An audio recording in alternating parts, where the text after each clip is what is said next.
The stones remember what we have forgotten. 5,000 years ago, the desert was different. The Nile ran full and wide. Green fields stretched along its banks. And on the edge of this living world, men built something that should not exist. The Great Pyramid of Giza rises from the sand like a mountain made by human hands. It stands taller than a 40-story building. It weighs more than 6 million tons. For 4,000 years, it was the tallest structure on Earth.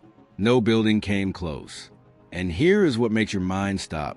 They built it without machines, without wheels that work well in sand, without iron tools, without the mathematics we think you need for such a thing. The desert wind blows across its face today, just as it did when the last stone was set in place. Tourists stand at its base and take pictures, but they do not understand what they are seeing. They cannot, because we still do not know how it was done. The numbers alone seem impossible. 2,300,000 stones. Some blocks weigh 2 tons. Some weigh 15 tons. Some weigh 70 tons. The granite stones in the inner chambers weigh as much as 80 tons. Each one would crush a car flat. And these stones came from quarries 500 miles away. Think about that distance.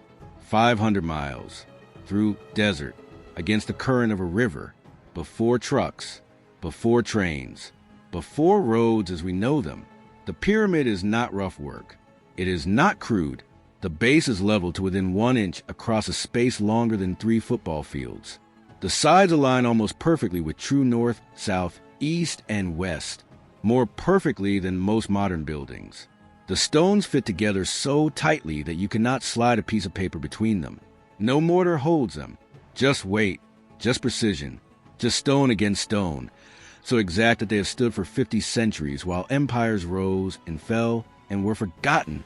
Who planned this? Who drew the designs?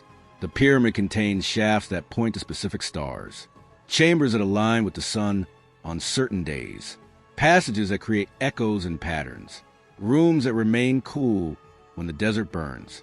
This was not simple work. This was not lucky work. Someone knew things. Someone understood things.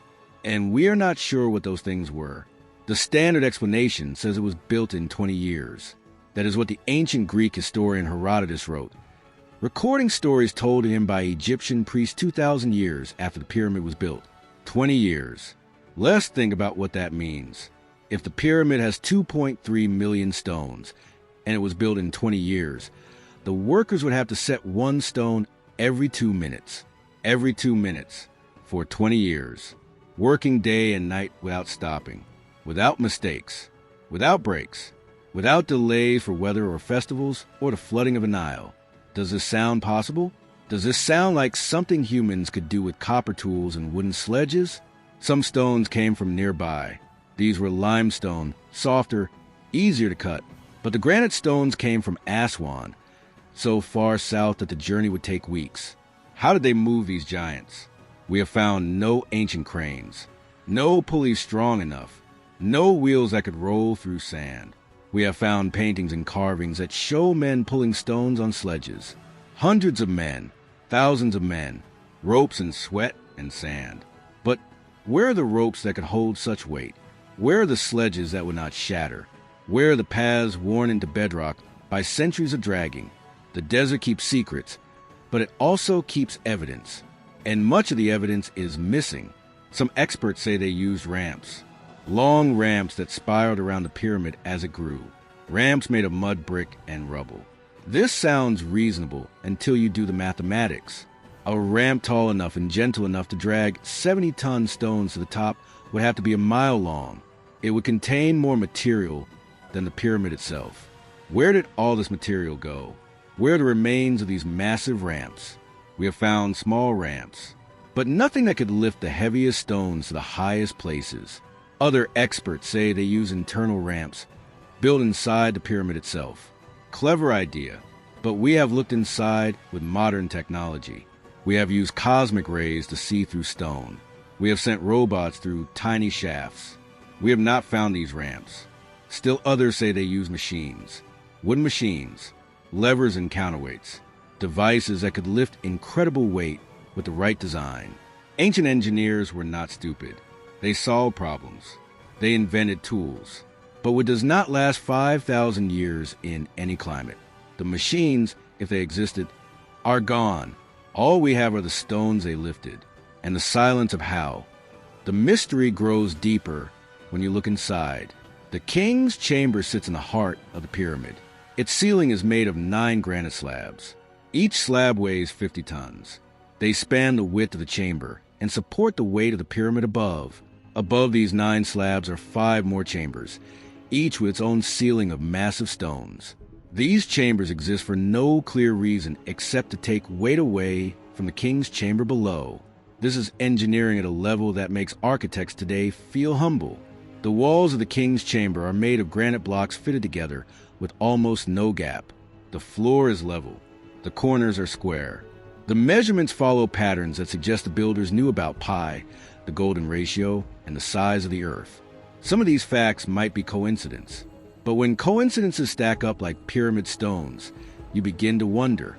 In the queen's chamber, there are 2 narrow shafts that run to the pyramid at precise angles. For years, people thought these were air shafts, but they do not open to the outside. They stop in the middle of the pyramid.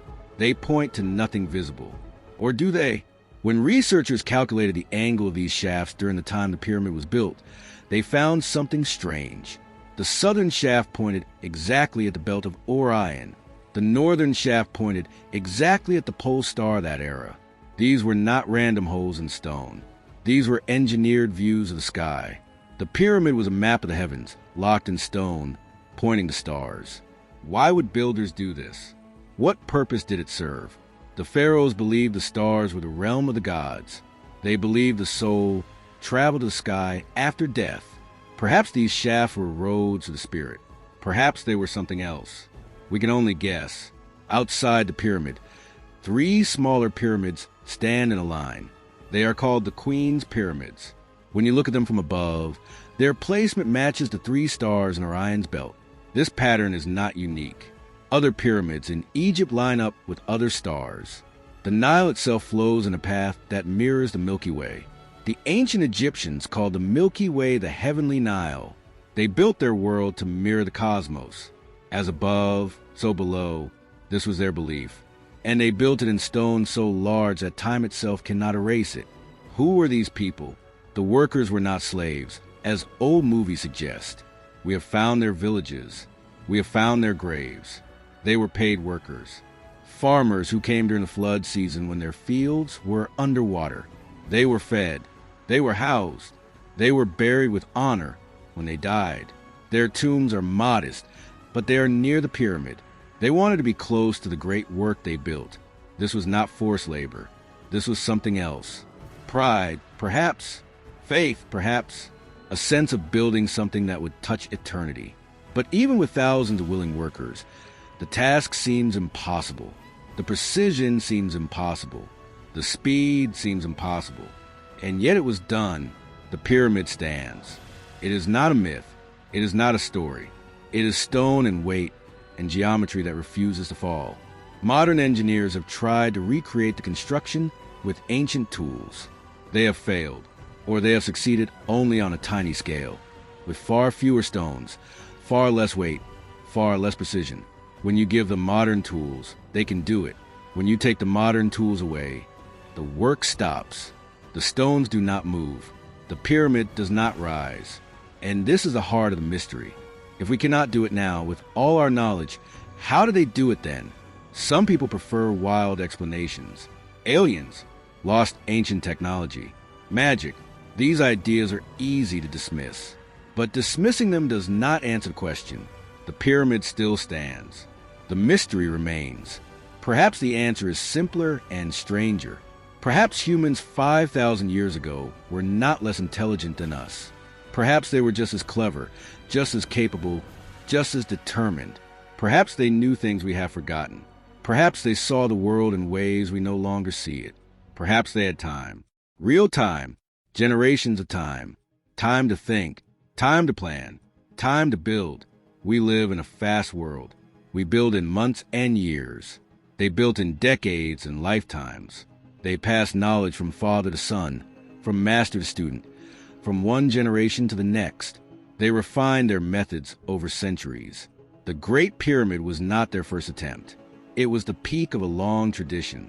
Before came other pyramids, smaller ones, failed ones, ones with mistakes. They learned, they improved, and finally they built something perfect. But even this explanation does not quite fit, because the pyramids that came after the Great Pyramid are not as good. They are rougher, less precise, as if the knowledge was fading, as if something was lost. This is the opposite of what should happen. Technology should improve with time. Skill should grow. But with the pyramids, they peaked and then declined. Why? The sun sets behind a pyramid now, as it has set behind it for 5,000 years. The stones glow orange and red, then fade to dark silhouettes against the dying light.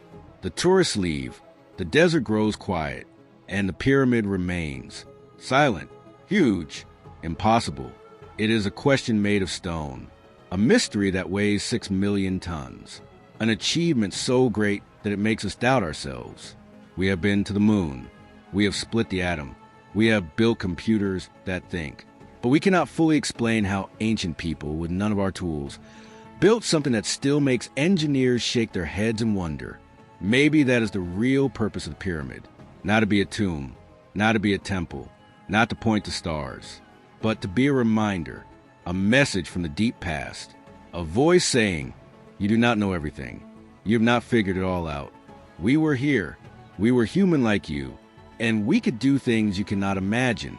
The stones remember what we have forgotten, and they are not ready to tell us their secrets yet.